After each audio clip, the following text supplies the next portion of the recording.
شما در یک نمایشنامه نقش مادری رو میبازید که کودکی رو به فرزندی میگیرد، با صد رنج و عذاب به اویه میرساند، ولی بعد مادر کودک پیدا میشود و میخواد فرزندش رو دوباره از او پس گیرد.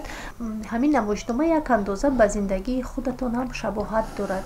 یعنی شما با شوهر برآمدید به مردی که از خودتان 22 سال کلان بود و صاحب 5 فرزند بود و مادر نشده یک باره مادری 5 فرزندی زن دیگر شدید.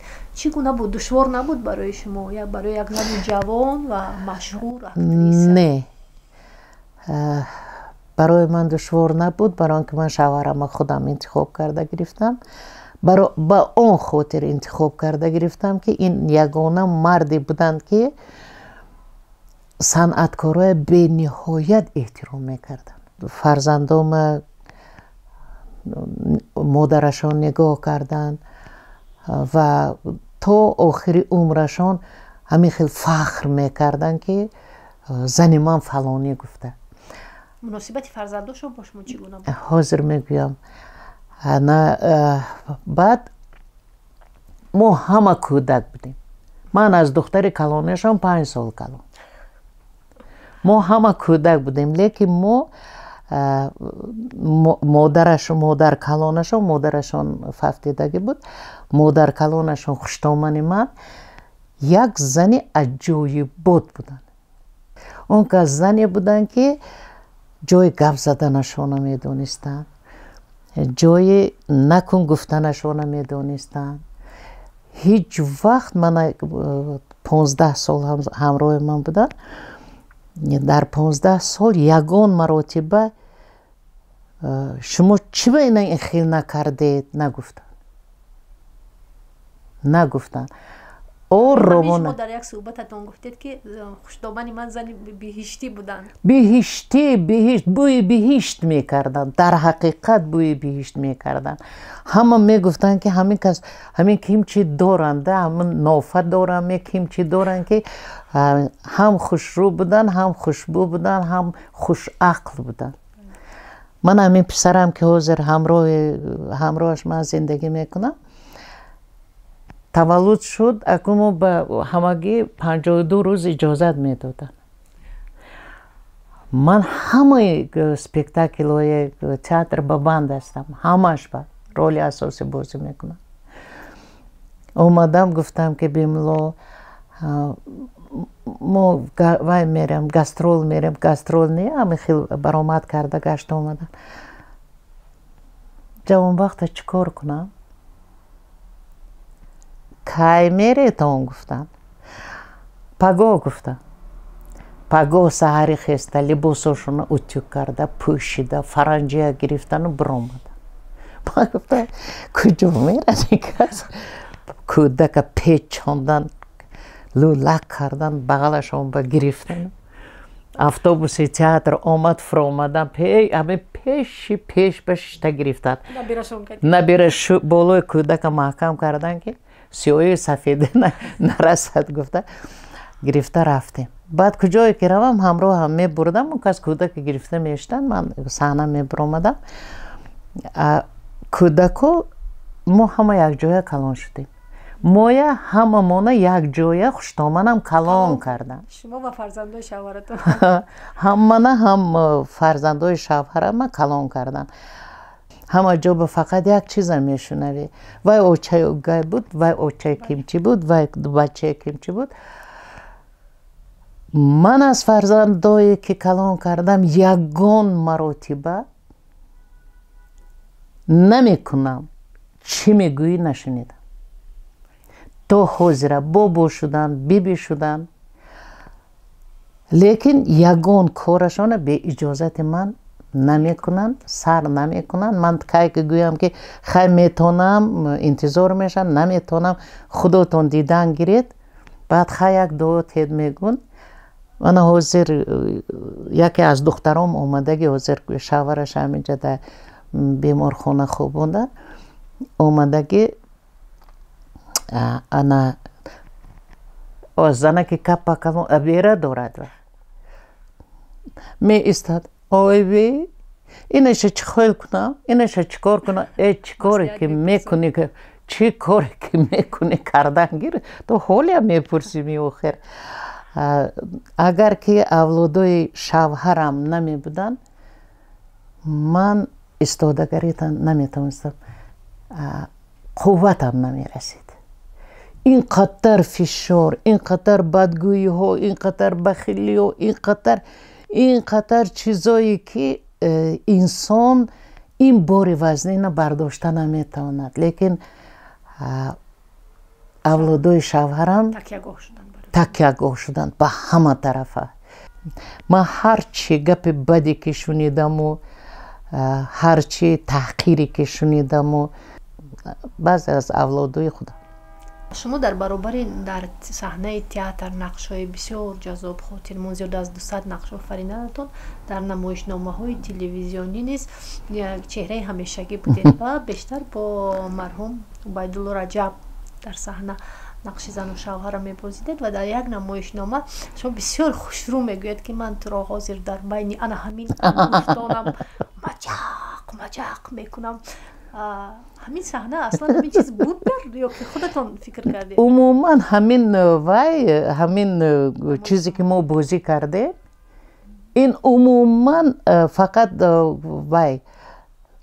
گویا که نویسنده همین چیز همین متن حاجی صادق لیکن یگان جمله از اون کس ماندگی نیست در اینجا خودتون ساختید؟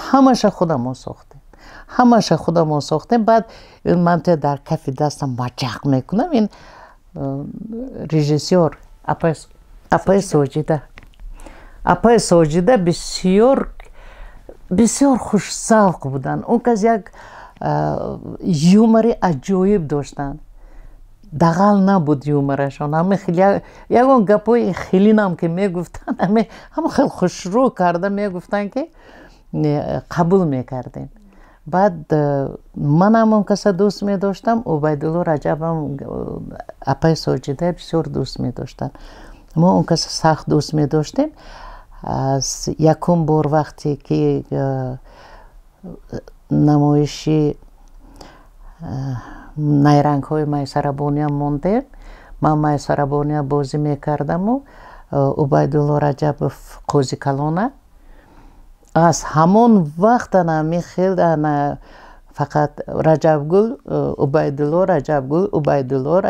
عبیدالله گویو که بعد ما زن شوهر اعلان کردن بسیار فکر میکردن که شما در حقیقت زن عبیدالله رجب هستید یک جشنشان بود 75 سالگیشان با همه زنکای قطعشان بازی کردگی جمع شدگی و همه من زن عبیدالله بودم بعد گفته رجبگل اینجا بیا خودشان صحنه بعد من برآمدم گفتم ها زنای من بسیار بودن و نیکی گلچته رجبگل بود شوهر شما یا که زن مرحوم عبیدالله رجب نشنا میکردن؟ همین گپم در همین که شوهر من پارتنروی من کتی همکاروی من کتی با یگون کس رشک نمیکرد یگانه با کی رشک کردگی و من رجب حسین چرا؟ رجب حسین من قریب که نمیشناسم در جشن ها در معرکه ها در محفل ها شوخی میکرد که پوچا شما گوشتان محکم کنید من درباره رجبگل یک چیز گفتنی شوهر من میگفته گفتن گیرید بعد ما رجبگل کتی 3 مرتبه نکاح کردگی عبیدالله میگفتن عبیدالله در حقیقت ما 3 مرتبه تلویزیون با زن و شوهر بازی کرده که و خیلی که نامشان دیگر ویشان که 3 مرتبه ما نکاح کردگی یا که زن عبیدالله هم من بیند اگر با جان گفته قچاق میکند من میگم این زنهای کم کدام آدمایی که من نمیشناسم و یک واقعه های اثر من گذشتگی که من حاضر حیران میشم که ولی من زنده و شما من خیلی مهربانه میکنید میگه آخه چی کار کنم همین دختری کلانه ما همه میگویند که همین انیق رجبگل تولد کردگی از عبیدالله تولد کردگی آورده سر شما بپردافتگی. من باید دختر بینم حقیقتا من با چنو مانند که گفتم خیلی تقدیر همین بوده است گویا که ما یک اویله برای نمیخیل زندگی کردیم، نمیخیل آفریدیم، نمیخیل. از همه نقشای بازیده تان به خودش شما کدام نقشتان بسیار عزیز است، دوست می‌دارید، دلتان گم می‌زند برای همون نقشتان؟ بسیار است که دلم گم می‌زند. برای زینب بیبیم دلم گم می‌زند. با احساسات داده شده بازی کردن من اون وقت من 42 کیلوگرم وزن داشتم.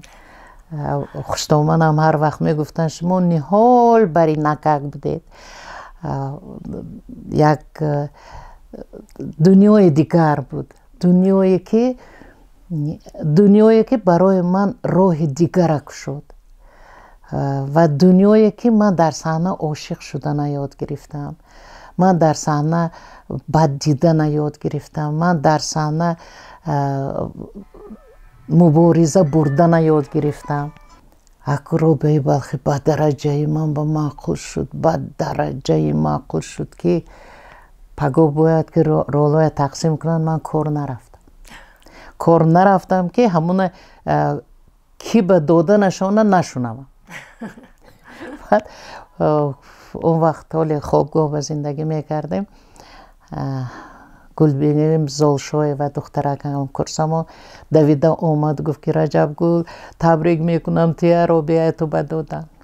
اکنون چقدر من ابراز دوست میداشتم، چقدر دوست میداشتم، من حاضرم دوست میدارم. اگر همین خیل تقدیر امکان میداد که دوباره به دنیا می اومدید، چی رو در زندگیتون عوض میکردید؟ نمیدونم، همه قدرش هم میدونم که بی صحنه زیسته نمیتونستم. شما از خوشتومنتان بسیار به نیکی یاد کردید امروز و سالهای آخر مناسبت کلین و خوشتومن ها بسیار بد است. کلین ها هم عیب را به سر خوشتومن میزنن، خوشتومن ها به سر کلین. سبب این رو شما در چی میبینید؟ سبب این من اساساً در بسیار سیر و پور از حد زیاد بهتر شدن زندگی آدم ها میبینم. ما 3 نفر ابوسنا در یک حولیچه زندگی میکردیم. یگان کس یک کسی دیگر به نمیگفت که تو کی، تو چی، تو چی خیلی، تو حاضر 2 کلین شما در یک خانه گنجانده نمیتونید. این غیر امکان است. من یک غزل بسیار دوست داشته دارم که در ایام بهاران همه وقت زمزمه کردن میخوام. عیسی به حضور آمد، عیسی به حضور آمد، من مرده چرا باشم؟ ایام بهار آمد، پژمرده چرا باشم؟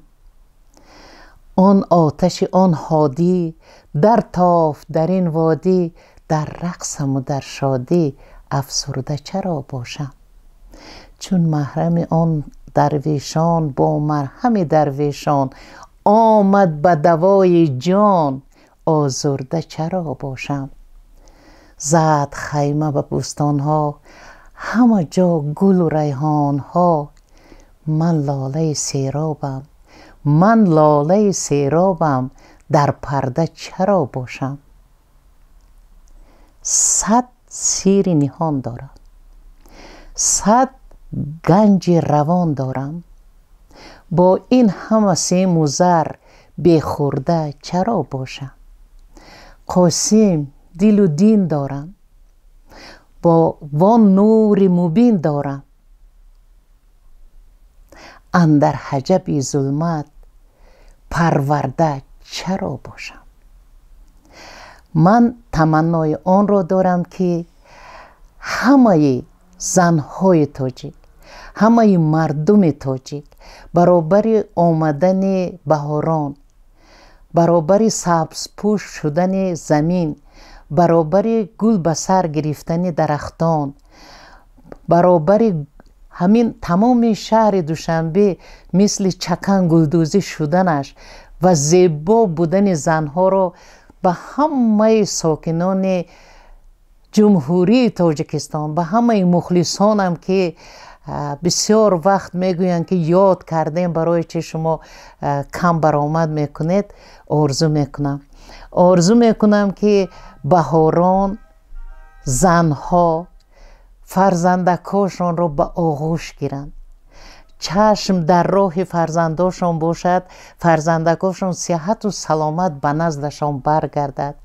میخواهم که جوانان به قدر و قیمت کلانسالان برسند و همین آداب شرقیانه ما را ما گم نکنیم و به همه ساکنان تاجیکستان عزیزم تن صحت و خاطر جمع، دل بیغم آرزو میکنم.